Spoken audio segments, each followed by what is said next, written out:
evening, Canterbury. Welcome to NewsMakers, where we debate the issues that defined the week. It's a pleasure to introduce our panel from Momentus Public Relations, David Lynch, Lane Neve lawyer and regional councillor and advisor to Councillor Harrow, Alec, and freelance journalist from the NBR and property investor, Christopher Hutching. Thank you very much for joining us. Thanks, Mike. It is one of the biggest housing schemes ever to appear on the city's radar. In fact, it makes Northwood look like a cul-de-sac. And the mega-sized Preston's Road development has run into early trouble, with the City Council Planning Committee unanimously rejecting the application. Is this a monster in Marshland, and must it be stopped? Chris? Well, I would have thought that if anywhere was a good place to develop housing, it is that area. It's fairly sandy soil. It's within 5 kilometres of the square. Now, I understand where the urban planners are coming from. They want developments to occur where there's roading. So they're looking at Belfast, Hallswell, Yuldhurst. But I would have thought that runs counter to their idea of having a compact city. So I think that a lot of the excuses that are being trotted out at the moment are things that can be got around. The CCC is very innovative when it wants to be. Although, do you think the idea of imposing 6,000 people on the city's northern limits, you know, in that congested Marshland Road area, it's already congested, is that just a recipe for absolute traffic chaos? Well, it won't happen all at once, because these subdivisions usually take many years to sell down and to get the houses built on them. So it's not as though it's going to suddenly happen tomorrow. It's also, it tends to be, when you're looking at location, it's slightly more east than north, really. And I think that there are plans afoot, perhaps Alec knows more about this, to 4-lane Marshlands Road and extend some of that. Is this an affront to the urban development strategy, Alec? Well, it's an attempt to usurp the urban development strategy and to get in prior to the urban development strategy, which is adhering at this point in time under Variation 1, to overcome that by a private plan change. And to be honest, I congratulate the commissioners in their decision. I think they've made the right decision. It's the decision that endorses the urban development strategy itself. I disagree as to the citing of it. It is, in fact, exactly what it says. Marshlands, and we are building a secondary stock bank at this point in time, but if there is to be a flood, that is where the waters in fact will go from the Waimakariri, and that's why it's as damp and difficult as it is. I don't think it is the appropriate place for a subdivision.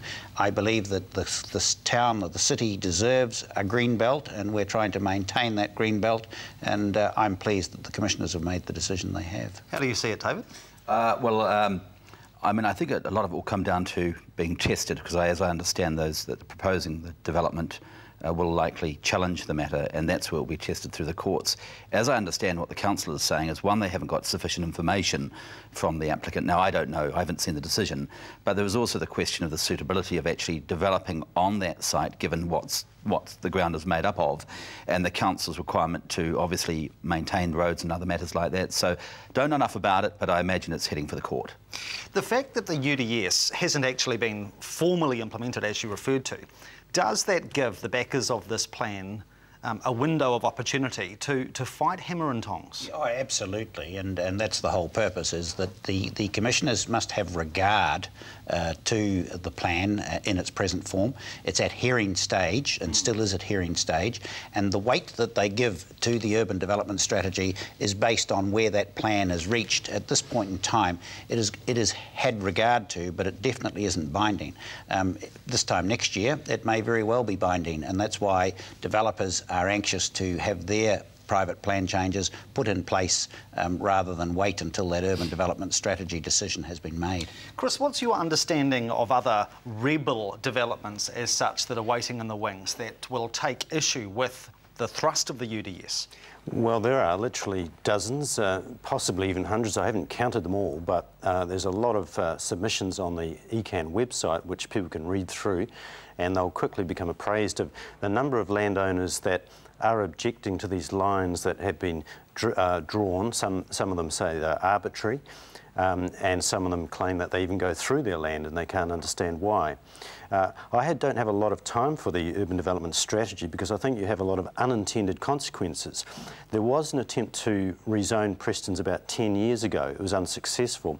Then shortly after that we saw a big long court battle, and the developers simply jumped the fence and went to Pegasus Town, 25 miles north of Christchurch. Now that is exactly the opposite to what the UDS is supposed to be all about, and yet I think those sort of prescriptive ideas are actually what encourages developments in places like Rolleston and Rangiora Woodend, which the urban planners say they don't want. Okay. Now, we've got a number of development-related issues on the agenda this week. Just a quickie before we go to the break. And coming up, we are going to look at the ongoing Arts Centre University Canterbury debate and also the new civic building. But just a quickie. When it comes to new buildings that are plonked into established neighbourhoods, the Beckenham Police Station will open for business on Monday, and I'm sure the good people of Christchurch South will welcome the beefed-up blue line. But I don't know if the welcome mat extends to the building. Do you think it is a disgrace that such a monstrosity can be imposed on such a charming little village in Christchurch South? What's your gut feel, Alec? Very disappointed. In Oamaru, which you and I are both familiar with, when they rebuilt the police station, they built it to blend into the Whitestone environment.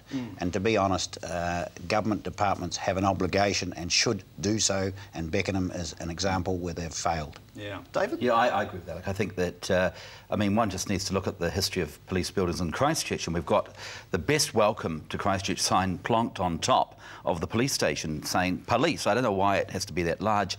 I think they do have an obligation, particularly when they're moving into areas like that, that they should be a little bit more conscious about the existing buildings, and it does surprise me from what I've seen of this new police station. Are you surprised that it was allowed to happen? Not entirely. I mean, it's a bit like a fort, isn't it? And there are a lot of police stations around the world that look like that.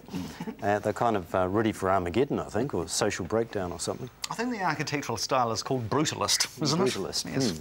Maybe quite like deliberately. The civic building. But I mean, our drainage department of CCC have built a nice home in which they're now housing one of their pump houses so that it blends into the environment. It's not difficult to do, and it's good to see that the CCC is prepared to do it. Why can't the government? All right. Plenty more issues coming up shortly. Do stay with us.